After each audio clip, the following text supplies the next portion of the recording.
It was supposed to be a peaceful weekend in the woods, but the cabin door was already unlocked. And deep in the forest, something was watching. We didn't come alone, and by the time we realized, it was too late. I was 28 when I found a listing online for a peaceful cabin getaway in a town called Whispering Pines. I was burned out from work and needed a break. The pictures looked perfect. Cozy cabin, forest all around, no neighbors for miles. Just what I needed. The price was unbelievably low, but the host claimed it was off-season.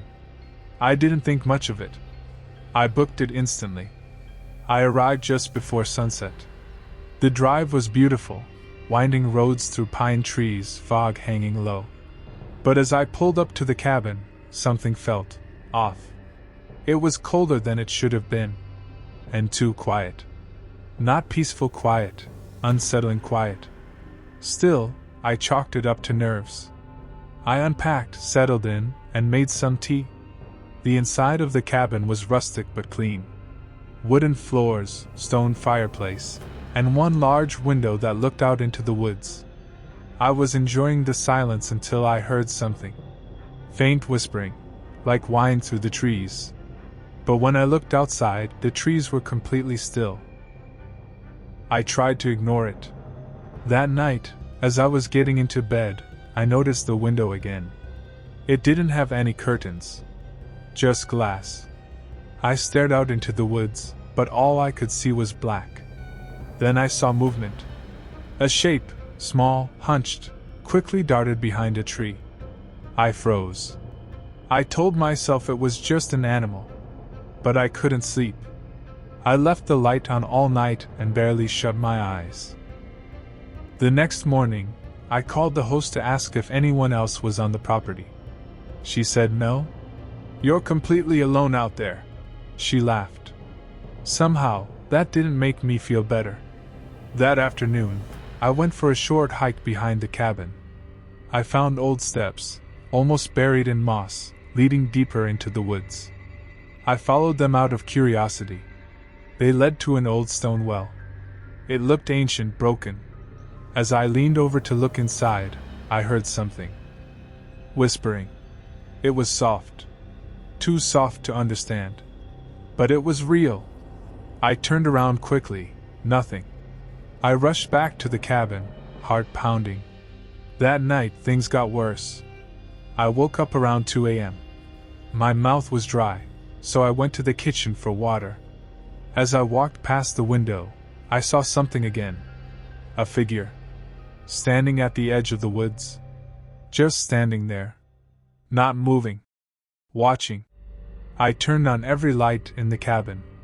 Grabbed my phone to call for help. No signal. The whispering returned, louder now. But it wasn't coming from outside. It was inside. I followed the sound to the attic door, a small hatch in the hallway ceiling I hadn't noticed before. The whispering was coming from up there. I didn't open it. I locked myself in the bedroom and waited until morning. I didn't sleep at all. I just sat there with my dog shaking. At sunrise, I grabbed my bags and ran to the car. But when I turned the key, nothing. The car wouldn't start. Then I saw footprints, leading from the woods to the cabin, and back again. Bare footprints. Dozens of them. I ran down the road until I found a ranger station. They let me call a tow truck and waited with me. I told them everything. They looked at each other, and one of them said, "You stayed at the old Granger place, didn't you?" I nodded. "That cabin's cursed. People go up there all the time, and some don't come back." They said the well I found was where the Granger family used to live. They all died in the winter of 1903. Some say their spirits still whisper through the trees.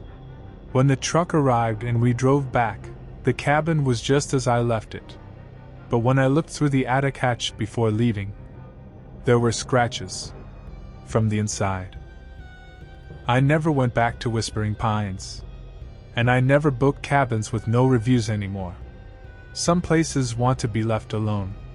and now I know why. I took an old back road in the mountains, just wanting some space to breathe.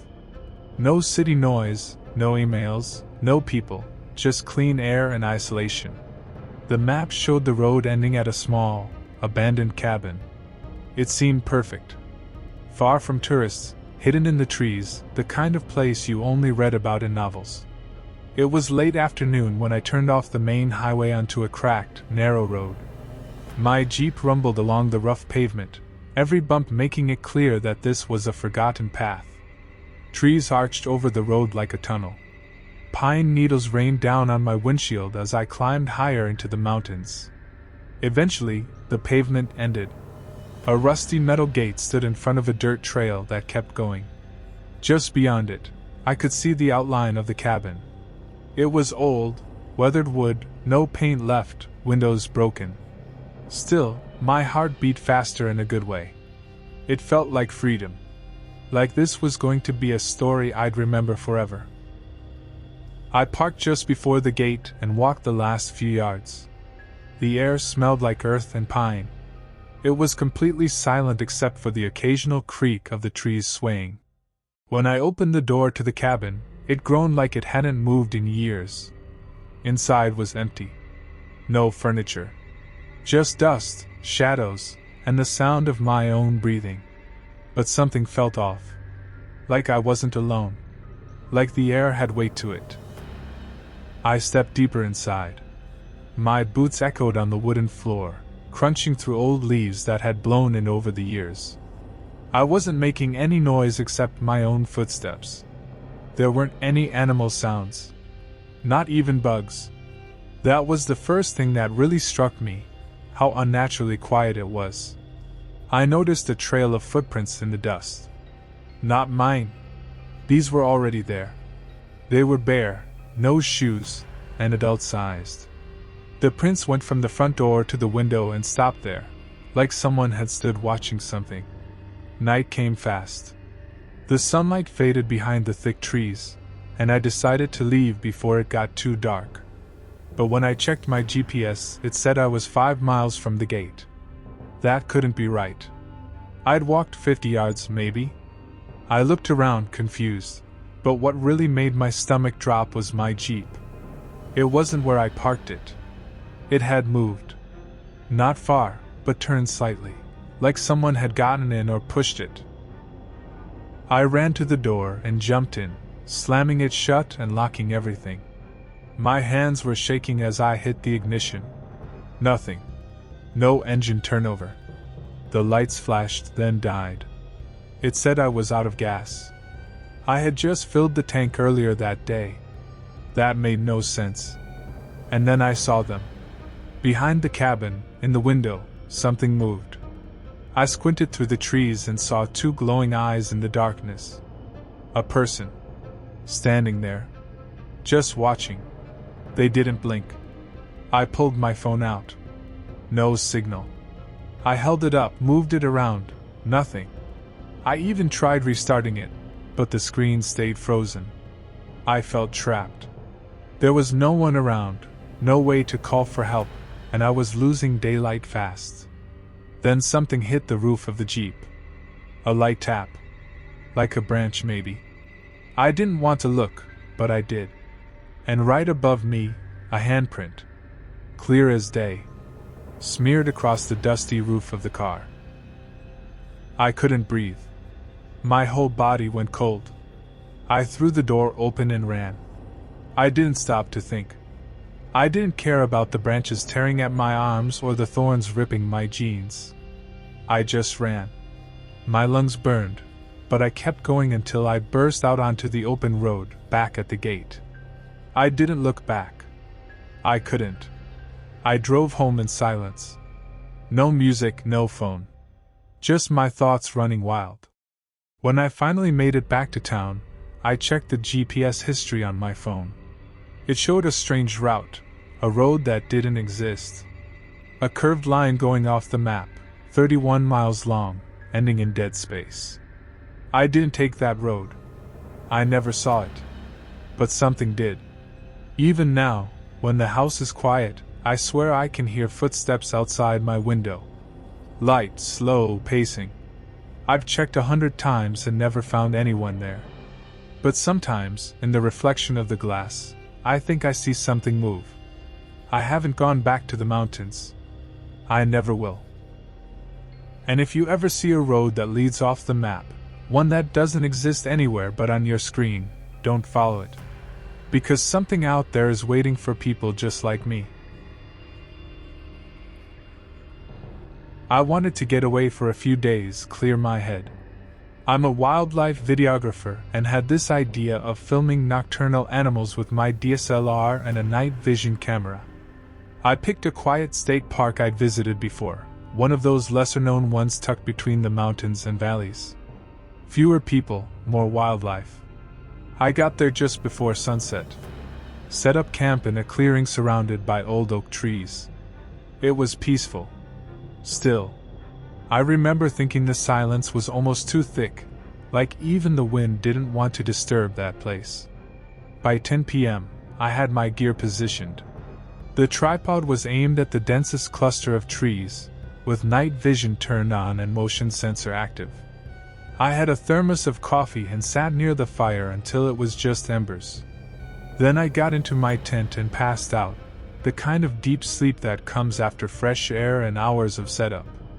Around 2 a.m., a soft beep woke me up. The motion sensor. I felt a rush of excitement, thinking maybe I caught a raccoon or deer. I opened my camera's display and played the short clip. The footage was almost pitch black. Then, a slight flicker. It looked like something in the trees had blinked. Not a light. A blink. At first I thought my eyes were playing tricks on me. I watched it again. Same spot. Same momentary flicker from one of the oak trees. Not down low, but up. High. As if something tall had turned its head. At 3 a.m., the next clip triggered. Same tree. But now, just faintly, you could see a face. Not a person's face. Not really. It had eyes, but they didn't move. They just stared straight into the lens, almost glowing in the night vision. No body.